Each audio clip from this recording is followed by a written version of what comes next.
Drama serial मायरी में रहीला का इस बार कत्ल हो ही गया।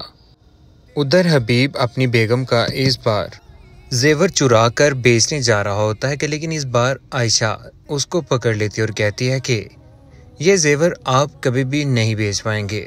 दूसरी जानिब एनी और फाकिर एक दूसरे से जुदा होने जा रहे हैं, लेकिन इस बार समीना और आयशा ये बिल्कुल भी नहीं होने देंगे।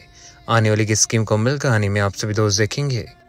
एनी परेशान बेड के ऊपर बैठी होती है कि बाहर से फाकिर आ जाता है। फाकिर उसे आकर कहता है कि तुम्हें क्या परेशानी है, यहाँ पर जिंदगी में जो भी रिश्ते जोर और ज़बरदस्ती के साथ डाले जाते हैं ना, वो हमेशा खोखले ही होते हैं, वो कभी भी कामयाब नहीं होते।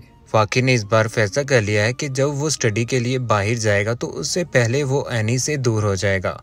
एनी ने भी यही कहा है उसे कि जितनी जल्दी हो सके मुझे तलाक दे दो ताकि तुम बाहर चले जाओ, तो उसके बाद मैं तुम्हारी राह न तकती रहूं।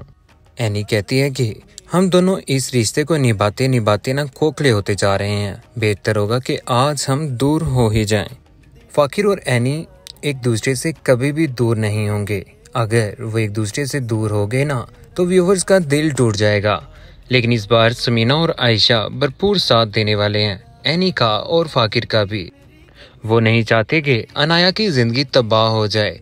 जिस तरह से हबीब ने दूसरी शादी की थी ना, देखो ना उसकी भी जिंदगी तो तबाह हो चुकी है। हम नहीं चाहते कि आप लोगों की भी जिंदगी तबाह हो जाए। दूसरी जानिब हबीब, रहीला ने तो शुरू से लेकर आज तक डाके डाले ही थे, लेकिन इस बार हबीब डाकू बन ही गया। जेवरात पकड़कर यहाँ पर फोला फाली कर रहा होता है। जेवरात को इकट्ठा करके इस बार उसने फैसला कर लिया है कि वो सेल कर देगा और बेचकर इस बार रहीला से जान छुड़वा लेगा। यहाँ पर वो जेवरात लेकर बैठा होता है कि ऊपर से आयशा पहुँच जाती है, उन जेवरात को पकड़ लेती है। आयशा कहती है कि बच्ची के सामने माँ के जेवरात लेकर आ चुके हैं, शर्म नहीं आती आपको? यहाँ पर मेरे जेवरात आप निकाल कर बेचना चाहते हैं? आपको डूब मरना चाहिए। आपको तो चाहिए कि रहीला का कत्ल ही कर दें, वो इस दुनिया में ही ना रहे, और उसके बाद आपके साथ भी बुरा हो जिस तरह से आपने किया है ना।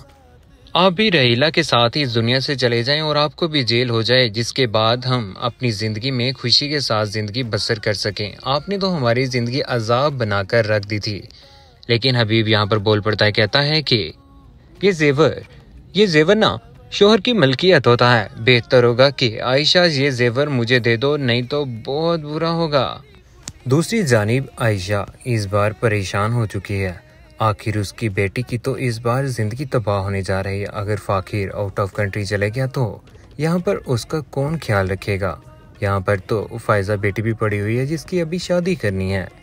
परेशानी में आकर आखिरकार नमाज पढ़ने के बाद अल्लाह के सामने हाथ उठाकर इस बार दुआ मांगना शुरू हो जाती है। कहती है कि या खुदा मेरी बेटी के नसीब बेहतर कर दे, उसके साथ कभी भी बुरा ना हो या अल्लाह। यहाँ पर वो रो रही होती है कि पीछे से एनी और फाकिर पहुंच ही जाते हैं। यहाँ पर एनी भी बैठ जाती है और फाकिर भी। एनी कहती है कि अम्मी जान, मैं चाहती हूँ कि फाकिर जब आउट ऑफ कंट्री जाए तो उससे पहले वो मुझे तलाक देकर जाए। मैं नहीं चाहती कि यहाँ पर मैं अकेली रहूं और फाकिर मुझे छोड़कर आउट ऑफ कंट्री चला जाए अपनी स्टडी के लिए। इसे तो ज़रा भी मेरी फिक्र नहीं है। लेकिन एनी की माँ इस बार परेशान हो जाती है कि एनी ने किस तरह का फैसला कर लिया है। एनी बेटा खामोश हो जाओ, ऐसी बात अपने मुंह से ना निकालना। लेकिन जब यह हकीकत इस बार समीना के सामने जाएगी ना, तो समीना साफ साफ अपने बेटे फाकिर को कह देगी और कहेगी कि तुम्हारी हिम्मत कैसे हुई, तुम एनी को छोड़कर जाओगे? इस बार तुम एनी को नहीं छोड़कर जाओगे। ऐसा ना हो कि फाकिर मैं ही तुम्हें छोड़ दूं। यहाँ पर इस बार समीना एनी की ही साइड लेने वाली है और आयशा की भी। समीना कभी भी नहीं चाहती कि इस बार फाकिर बेटा उसका आउट ऑफ कंट्री जाकर अपने वो काम करे जो इस उम्र में उसे नहीं करने चाहिए। ज़हीर साहिब के चले जाने के बाद सिर्फ और सिर्फ समीना ही कारोबार को संभाल रही है। अगर जमशेद संभाल रहा है तो वह घर का फर्द नहीं है। फाकिर को चाहिए कि वो अपने कारोबार को अच्छे तरीके से संभाल ले, लेकिन फाकिर तो और ही फैसलों में पड़ा हुआ है।